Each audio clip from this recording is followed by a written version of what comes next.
Nous allons très largement parler de ce livre publié aux éditions de La Nuée Bleue, Albert Schweitzer, Les années alsaciennes, et se poser une question: quelle marque, quelle empreinte a laissé le bon docteur Schweitzer en Alsace? Pour répondre à cette question, je vais vous présenter mes invités. Tout d'abord, Mathieu Arnold, bonsoir, vous êtes l'auteur de ce livre. Vous avez étudié Albert Schweitzer sous toutes ses coutures, avec beaucoup de précision et de photos.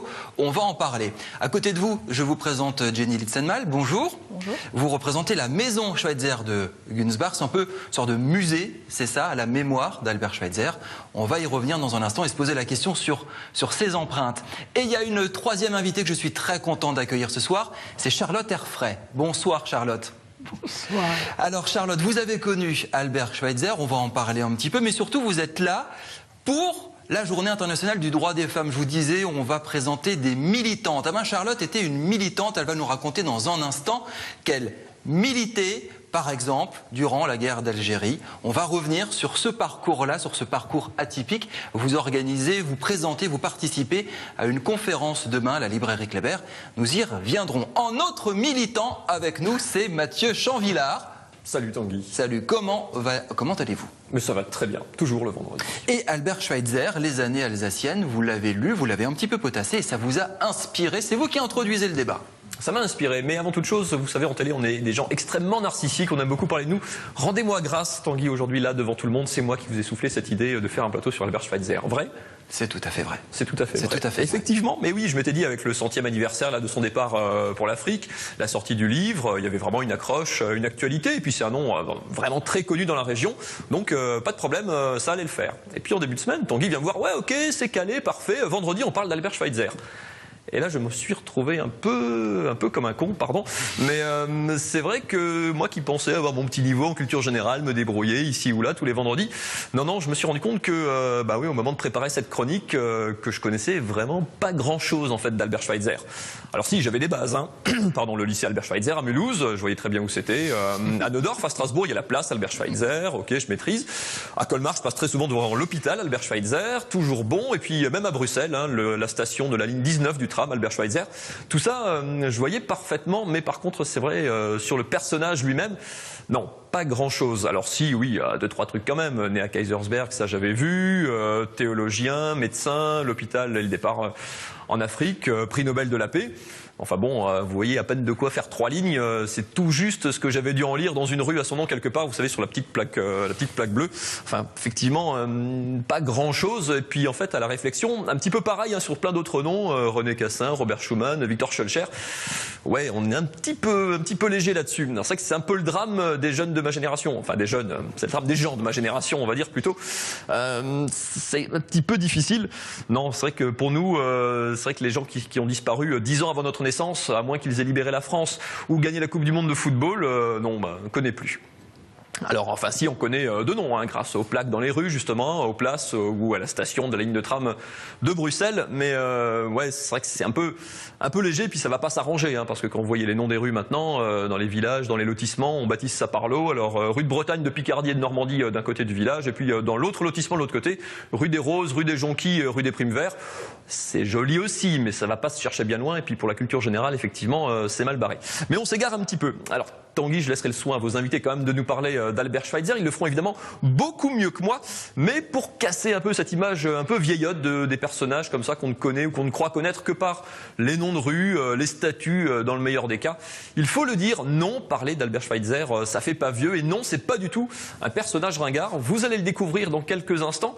Ses valeurs et son message sont tout à fait modernes. Et puis il était d'ailleurs au top de la tendance. Vous allez découvrir qu'il était notamment, je sais pas si on va en parler, il était végétarien. 70 ans avant Victoria Beckham et Brad Pitt, il était inspiré, tout protestant qu'il fut, par des religions de l'Inde, hindouisme, bouddhisme, et ça 50 ans avant Brad Pitt ou Steve Jobs. Alors Albert Schweitzer, personnage complètement tendance, Tanguy. Complètement tendance, merci beaucoup Mathieu. C'est une excellente introduction. C'est vrai que Mathieu Arnold, vous avez écrit ce livre, Albert Schweitzer.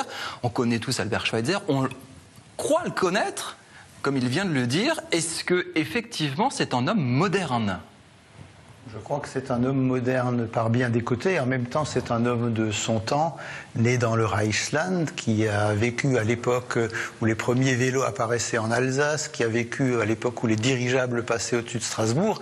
Donc il ne faut pas non plus trop rapidement le tirer dans notre époque, mais c'est vrai qu'il y a un certain nombre d'idées qu'il a pu dire, un certain nombre d'ouvrages qu'il a pu écrire, dont les pensées continuent de faire date aujourd'hui, et d'inspirer, ça c'est très important, des femmes et des hommes dans l'action humanitaire sur tous les continents.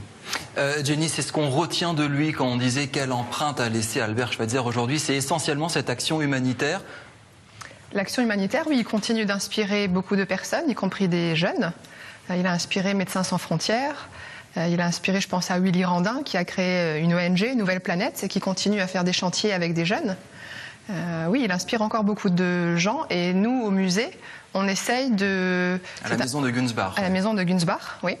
On essaye de faire passer ce message, son éthique du respect de la vie, on essaye de diffuser cette éthique pour que les gens, en sortant du musée, n'aient pas que des connaissances historiques, mais aient l'envie de faire quelque chose pour le respect de la vie.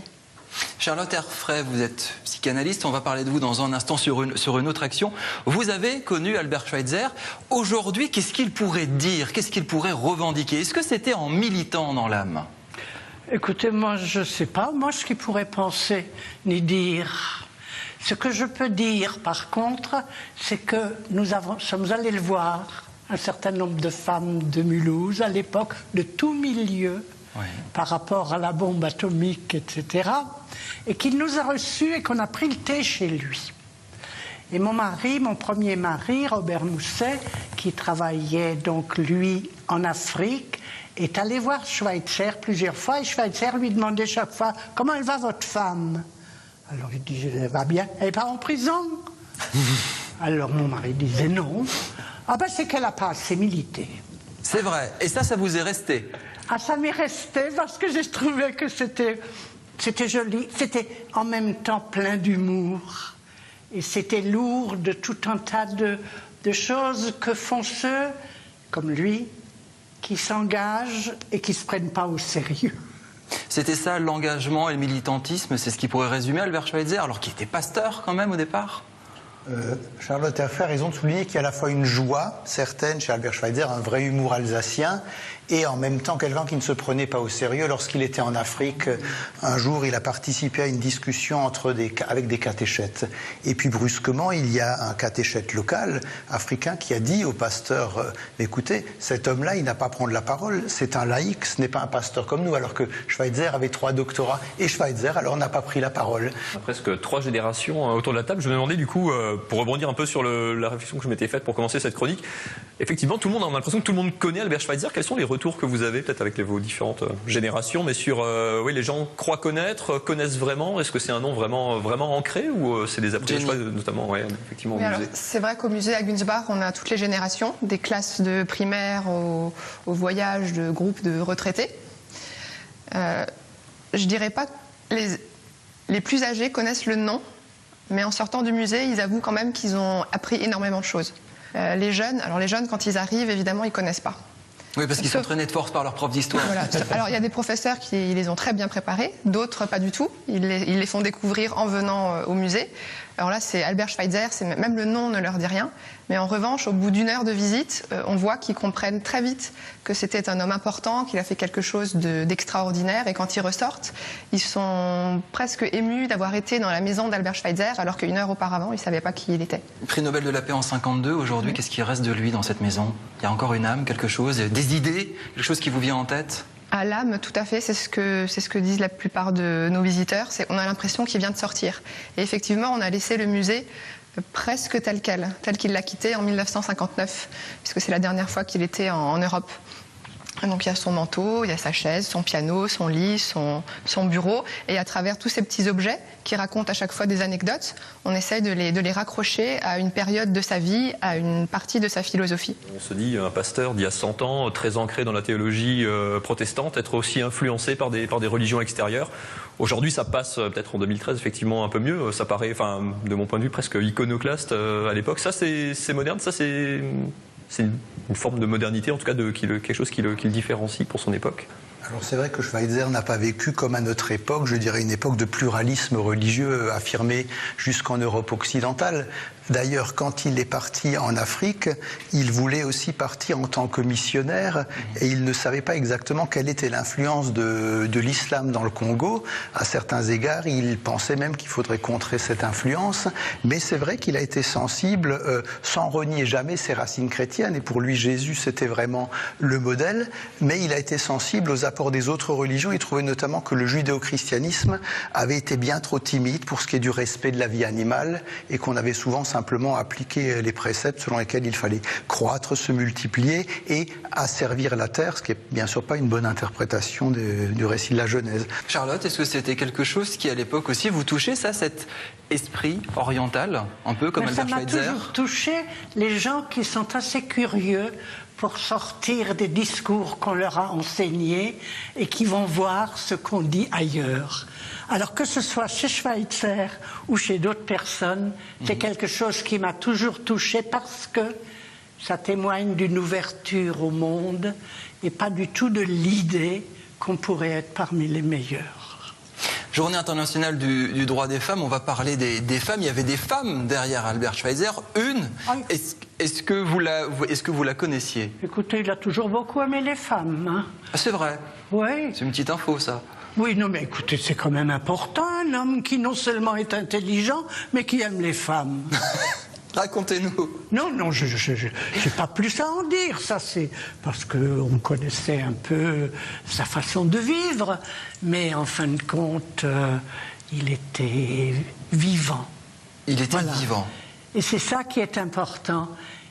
Il y en a encore des comme ça maintenant, mais c'est plus rare. D'autant plus que ce qui nous vient d'outre-Atlantique, c'est du fonctionnalisme qui est en train d'éteindre totalement l'humanisme européen.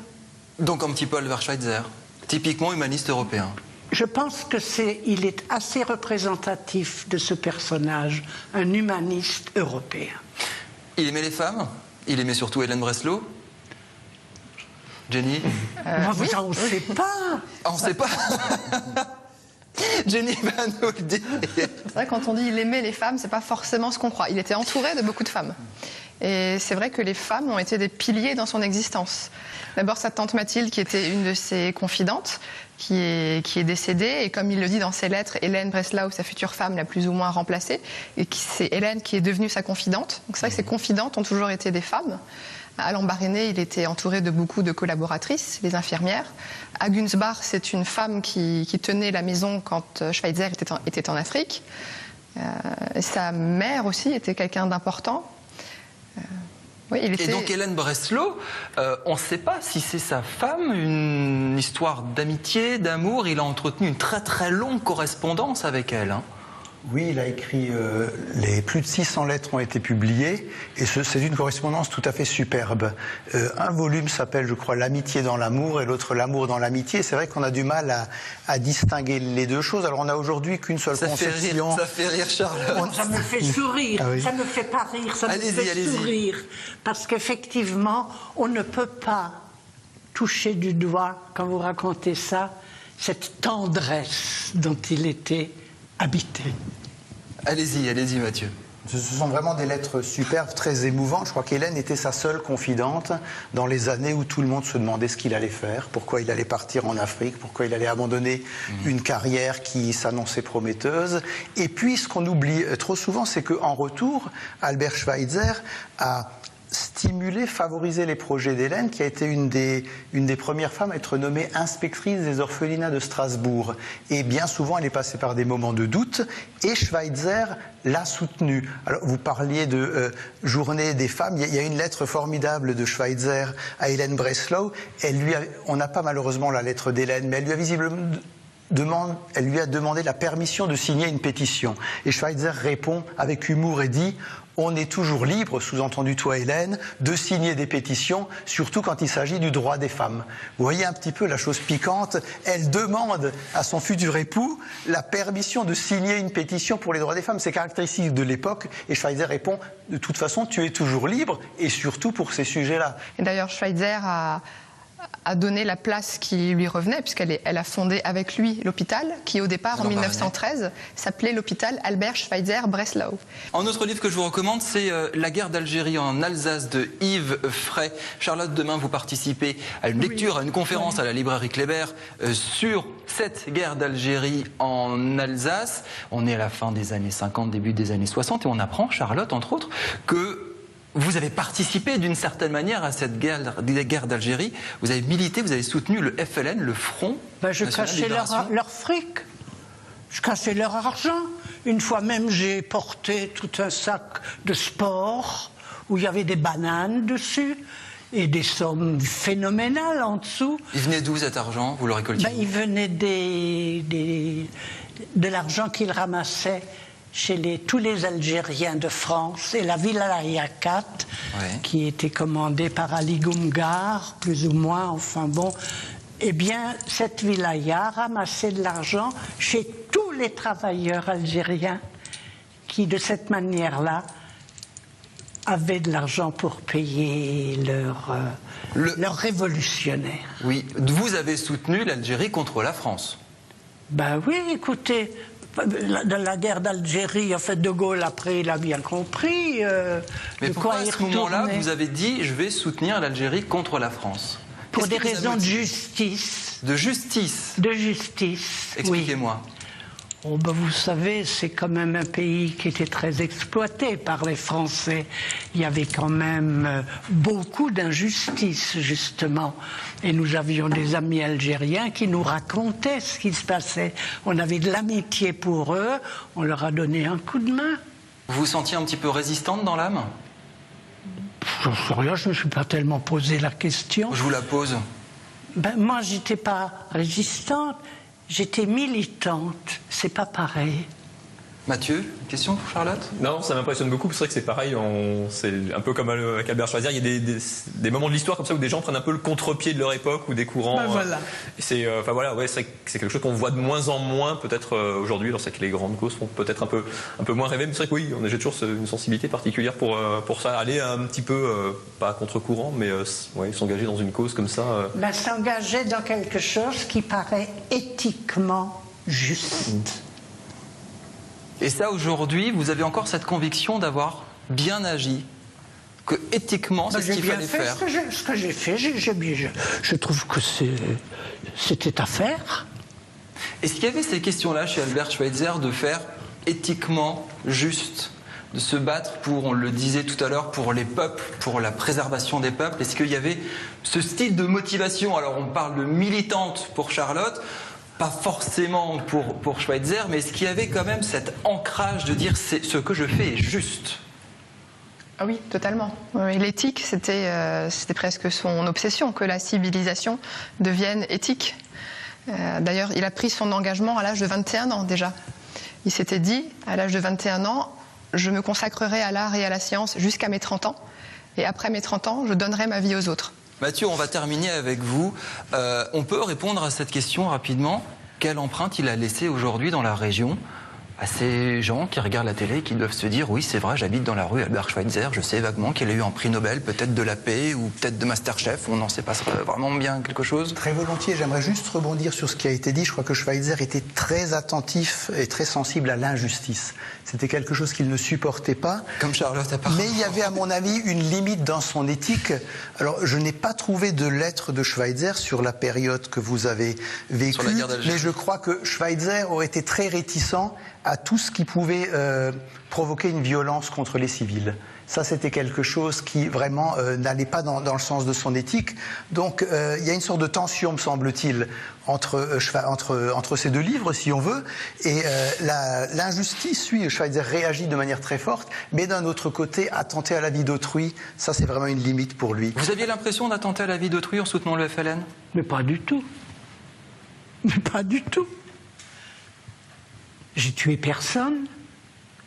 J'ai prêté main forte à ceux qui, d'une manière ou d'une autre, tendaient la main pour qu'on ne les laisse pas tomber. C'est ça que j'ai fait. Albert Schweitzer, Les années alsaciennes, aux éditions de la Nuée Bleue, pour découvrir cet homme exceptionnel, on l'a dit, très moderne finalement, où des idées peuvent se retrouver dans votre quotidien à vous. Et La guerre d'Algérie en Alsace de Yves Fray, sur ces combattants de l'ombre dans la région, sur ces militants et militantes comme Charlotte. Mathieu, on se retrouve la semaine prochaine pour un autre débat et d'autres opinions.